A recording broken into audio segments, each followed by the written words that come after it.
أما بعد أعوذ بالله من الشيطان الرجيم بسم الله الرحمن الرحيم صراط الذين أنعمت عليهم غير المغضوب عليهم ولا الضالين آمین۔ سورہ فاتحہ کے ختم پر آمین کہی جاتی ہے۔ سورہ فاتحہ کے ختم پر سب سے پہلے یہ دیکھنا ہے کہ یہ آمین کیا چیز ہے۔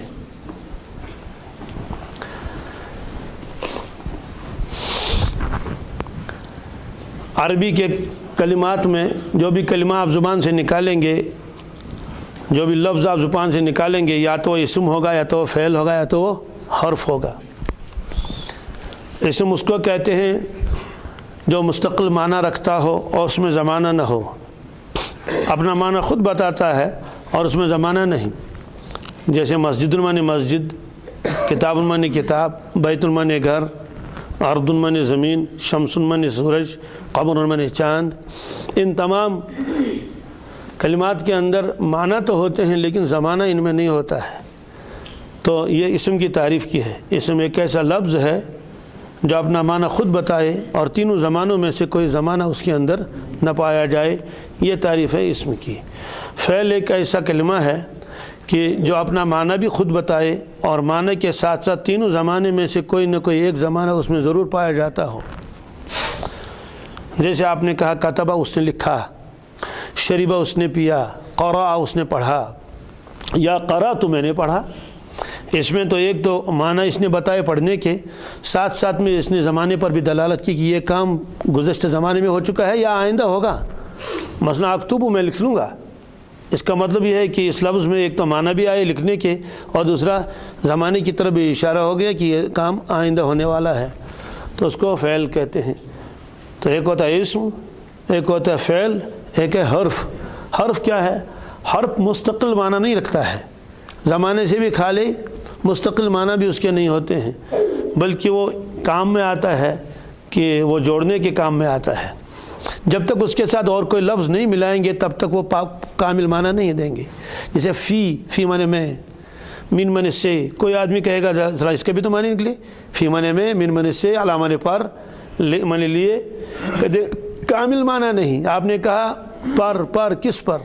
جب تک آپ اس کو نہیں کہیں علی الراس سر پر، علی سقف چھت پر، فی الجیب جیب میں، فی المسجد مسجد میں، جب تک دوسرا لفظ اس کے ساتھ نہیں لگائیں گے تب تک معنی کامل نہیں ہوں گے۔ یہ تین چیزیں ہو گئی جی، اسم فعل اور حرف۔ پہلے زمانے میں تو پڑھاتے تھے، اب تو سنا ہے کہ اب تو پڑھاتے بھی نہیں، گرامر پہلے مستقل پڑھاتے تھے، یاد کراتے تھے، تعریفات یاد کراتے تھے۔ تو بہرحال تیسرا ہوتا ہے حرف، جس کو آج کل کے مروجہ زبان میں ایک ہوتا ہے ناؤن، ایک ہے ورب، ایک ہے کنجکشن۔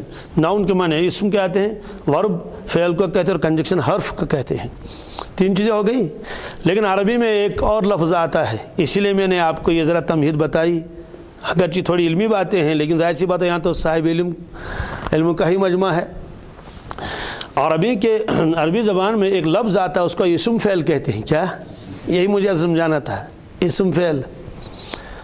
اگر ایک ہے تو اسم فعل کہیں گے، اگر بہت سارے اس کو اسماء افعال کہتے ہیں۔ اسماء یا اسماء افعال کیا چیز ہے کہ شکل تو اس کی اسم کی ہوتی ہے، شکل تو اس کی، لیکن جب اس کا معنی نکالتے ہیں تو وہ معنی اس کے فعل کے نکلتے ہیں۔ شکل اسم کی ہے اور معنی فعل کے ہیں۔ تو ایسے الفاظ کو اسماء افعال کہتے ہیں۔ یہ جو آمین ہے نا، جو سورہ فاتحہ ختم کے اوپر ہے، سوال یہ اسم ہے، فعل ہے یا حرف ہے؟ نہ یہ اسم ہے، نہ یہ فعل ہے، نہ یہ حرف ہے، تینوں میں سے ایک بھی نہیں۔ پھر کیا ہے؟ یہ اسم فعل ہے۔ کیا ہے؟ اسم فعل کسے کہتے ہیں کہ شکل تو ہو اس کی اسم کی لیکن معنی کیا ہوں؟ فعل کے۔ یہ عربی میں ہوتا ہے۔ عربی میں مثلا رویدہ، کیا؟ رویدہ امہل کے معنی میں ہے۔ امہل کے معنی میں چھوڑ دو اس کو، امہل میں نے چھوڑ دو۔ یا ایسے حیہل، کیا؟ حیہل کے معنی اقبل، متوجہ ہو جا، حیہ، اسی لیے اذان میں کہتے ہیں حی علی الصلاح، لوگوں نماز کی طرف متوجہ ہو جاؤ، آ جاؤ نماز کی طرف توجہ کر لو، جس کام میں تم ہو اس کو چھوڑ دو۔ تو حیّ کا لفظ آتا ہے کیا جی، اقامت یا اذان، اس میں اس لفظ کو صحیح پڑھنا چاہیے، حیّ علی الصلاۃ، کیا حیّ علی الصلاۃ، حیّ علی الفلاح۔ تو یہ حیّ کا لفظ ہے اور یہ اسم فعل ہے بمعنی اقبل کے، کیا اقبل کے معنی آتے صرف آنا نہیں، آ جا نماز کی طرف متوجہ ہو جا، یعنی ابھی تک تو تمہاری توجہ اور چیزوں کی طرف ہے، کوئی کھیتی میں ہے، کوئی دکان پر ہے، کوئی دوسری چیزوں میں ہے، لیکن جب یہ بتایا گیا حیّ اقبل، توجہ کے ساتھ آ جاؤ، توجہ کر لو ادھر کو، علی الصلاۃ، کس کی طرف؟ نماز کی طرف۔ تو یہ حیّ حل جو ہے، حیّ یہ بھی اسم فعل ہی ہے۔ ایسے حلم، کیا حلم، ایتی آ جا، ایسے بلہ بمعنی اترک، کیا چھوڑ تو اس کو۔ قرآن شریف میں بھی رویدہ کا لفظ آیا ہے، امہلہم رویدہ، تو اس کو اسم فعل کہتے ہیں کہ یہ کلمہ اصل تو ہوتا ہے اسم، لیکن معنی میں کیا ہوتا ہے؟ فعل کے معنی میں ہوتا ہے جی۔ تو یہ جو آمین ہے نا آخر میں جو بتایا جاتا ہے، یہ بھی اسم فعل ہی ہے کہ فعل کی تعریف اس پر لفظوں کے اعتبار سے تو صادق نہیں آتی ہے، فعل کی تعریف اس کی، لیکن جب اس کا معنی نکالتے ہیں تو وہ۔ اب آمین کا مطلب کیا ہے؟ آمین کے معنی آتے ہیں استجب لنا، کیا یا استجب دعانا، یا اللہ ہماری دعا قبول کر لے، ہماری دعا یہ ہے استجب دعانا، ہماری دعا قبول کر لیجئے۔ تو کون سی دعا تو مانگ رہا تھا کون؟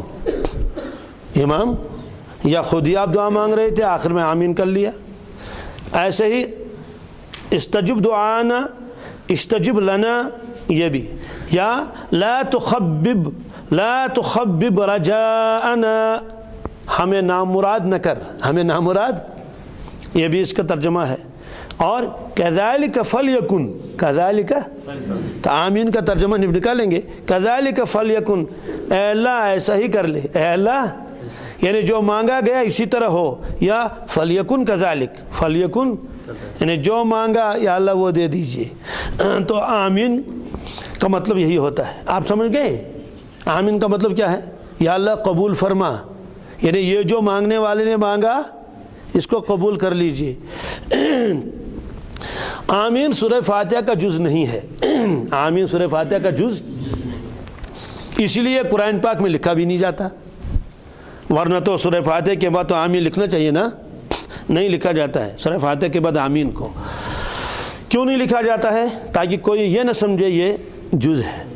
جیسے آپ تلاوت سے پہلے اعوذ باللہ من الشیطان الرجیم پڑھ لیتے ہیں، ظاہر سی بات ہے آپ کسی صورت کے شروع میں اعوذ باللہ من الشیطان الرجیم نہیں دیکھیں گے، حالانکہ قاریوں کے یہاں اس کا پڑھنا بہت ضروری ہے، لیکن لکھا نہیں جائے گا۔ بسم اللہ الرحمن الرحیم صورتوں کے شروع میں لکھا جاتا ہے، اس کی تو بحث آ گئی جب بسم اللہ الرحمن الرحیم شروع ہوا تھا، تو اس کو بھی صورت سے الگ لکھا جاتا ہے، کیونکہ منزل من اللہ تو ہے، آسمان سے تو اللہ تعالیٰ نے اس کو نازل فرمایا بسم اللہ الرحمن الرحیم کو، لیکن کسی صورت کا جز بنا کر نہیں۔ اس کی بحث تو آ گئی سورہ نمل میں بطور آیت کے ہے، لیکن آمین کو اللہ تعالیٰ نے آسمان سے نازل نہیں فرمایا، یہ ہے اصل مطلب۔ بسم اللہ کو تو آسمان سے نازل فرمایا، اس لیے بسم اللہ جو ہے قرآن پاک کے اندر دو صورتوں کے درمیان میں لکھا جاتا ہے فصل کرنے کے لیے، لیکن آمین کو اللہ تعالیٰ نے آسمان سے نازل نہیں فرمایا۔ پھر آمین الحمد شریف کے بعد کیوں آمین کا لفظ کہا جاتا ہے؟ اور یہی تو ہے سنت کہ اکیلے نماز پڑھ لے تب بھی آمین کہے، اور اگر امام ہے تو وہ بھی آمین کہے، اور اگر مقتدی ہیں تو وہ بھی آمین کہیں۔ کہتے ہیں کہ یہ اللہ کے نبی صلی اللہ علیہ وسلم نے اس کی تاکید فرمائی ہے کہ آمین کہا کرو۔ آمین کے بارے میں بھی روایتیں ہیں، فضائل کے بارے میں، مثلا حضرت ابو ہریرہ رضی اللہ تعالیٰ عنہ روایت فرماتے ہیں ان رسول اللہ صلی اللہ علیہ وسلم قال اذا قال القاری غیر المغضوب علیہم ولا الضالین فقال من خلفہ آمین فوافق قوله قول اہل السماء غفر له ما تقدم من ذنبہ۔ یہ روایت مسلم شریف میں بھی ہے اور بخاری شریف میں بھی ہے، اور اس میں ایک لفظ آیا ہے وفیہ اذا قال الامام، یعنی امام جب ولدالین پر پہنچیں گے اور آپ آمین کہیے، اور جس آدمی کی آمین آسمان والوں کے آمین کے ساتھ مل جائے اس کے گناہ معاف ہو جائیں گے۔ اس کے گناہ، یہاں محدثین نے فرمایا یہاں چھوٹے چھوٹے گناہ مراد ہیں، اور جو نمازی ہوگا تو خود نماز سے بھی اس کے چھوٹے چھوٹے گناہ معاف ہوں گے، اور اگر پکا نمازی ہے اللہ کے فضل سے تو اس کے ذمہ بڑے گناہ ہوں گے کہاں؟ کون شراب پی کے مسجد میں آتا ہے؟ کون ڈاکہ ڈال کے مسجد میں آ جاتا ہے؟ ظاہر سی بات ہے، کون کسی کا خون کر کے مسجد میں آ جائے گا؟ عام طور سے جو پختہ نمازی ہوتے ہیں اللہ تعالیٰ نماز کی برکت سے ان کو ان گناہوں سے بچا لیتا ہے، بشرطے کہ وہ نماز ہو، دھیان کے ساتھ ہو، توجہ کے ساتھ ہو، اور یہ وعدہ ہے اللہ تبارک تعالیٰ کا ان الصلاۃ تنہی عن الفحشاء والمنکر، کہ نماز بے شک روکے گی انسان کو تمام فاحشات سے، تمام برائیوں سے، حرام سے تبدر اولا بچا لے گی۔ اور اگر کوئی نماز پڑھتا ہے پھر بھی نہیں بچتا ہے، اس کا مطلب ہے ابھی اس کی نماز کامل نہیں ہے۔ یہ ایک روایت ہے۔ دوسری روایت ترمذی میں ہے، فرمایا اذا اما الامام فامنوا، فرمایا جب امام آمین کہے تم بھی آمین کہو، فإنه من وافق تامینہ تامین الملائکہ، اس لیے کہ فرشتوں کے آمین کے ساتھ جس کی آمین مل گئی، غفر له ما تقدم من ذنبہ، تو اس کے پچھلے گناہ معاف ہو جائیں گے۔ اصل میں یہاں ملائکہ کا تذکرہ آیا، آسمان والوں سے وہی مراد ہیں فرشتے، تو ممکن ہے آسمان کی اور بھی مخلوق اس وقت آمین کہتی ہو، چونکہ فرشتے بھی نماز میں آتے ہیں، نماز کے ساتھ جماعت کے ساتھ فرشتے بھی داخل ہو جاتے ہیں نماز میں۔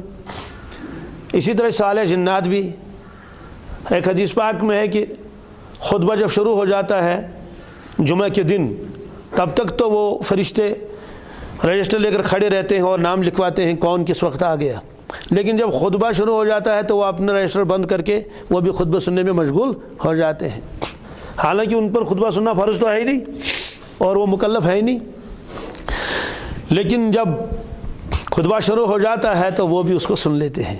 جیسے قرآن پاک کی تلاوت ہوتی ہے تو فرشتے تلاوت سن لیتے ہیں، تو یہ فرشتے نماز میں بھی آ کے شمولیت کر لیتے ہیں، فرشتوں کی ایک جماعت یہ بھی ہے۔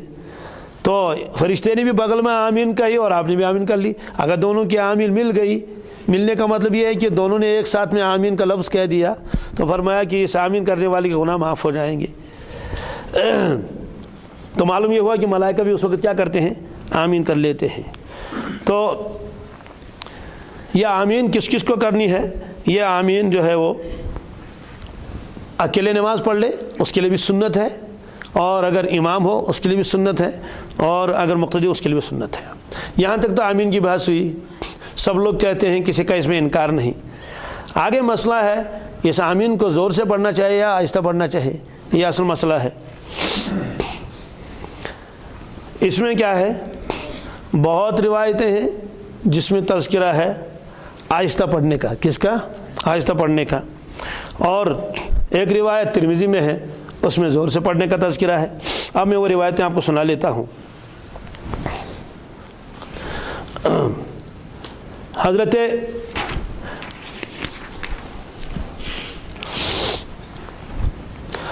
وائل ابن حجر رضی اللہ تعالیٰ عنہ سے روایت ہے، فرماتے ہیں انہ صلی مع النبی صلی اللہ علیہ وسلم، آپ نے رسول اللہ صلی اللہ علیہ وسلم کے ساتھ نماز پڑھ لی۔ فلما بلغ غیر المغضوب علیہم، جب آپ غیر المغضوب علیہم پر پہنچے، ولا الضالین پر پہنچے، قال آمین، آپ نے آمین کا لفظ پڑھا، واخفا بہا صوتہ، ہلکی آواز سے پڑھ لیا، یعنی بہت آہستہ اس کو پڑھ لیا آمین کو۔ یہ روایت مسند احمد میں ہے، ابو داود میں ہے، ترمذی میں ہے، دارقطنی میں ہے، مستدرک حاکم میں ہے۔ اسی طرح سے روایت حضرت ابو ہریرہ سے رضی اللہ تعالیٰ عنہ، فرماتے ہیں قال رسول اللہ صلی اللہ علیہ وسلم اذا قال الامام غیر المغضوب علیہم ولا الضالین فقولوا آمین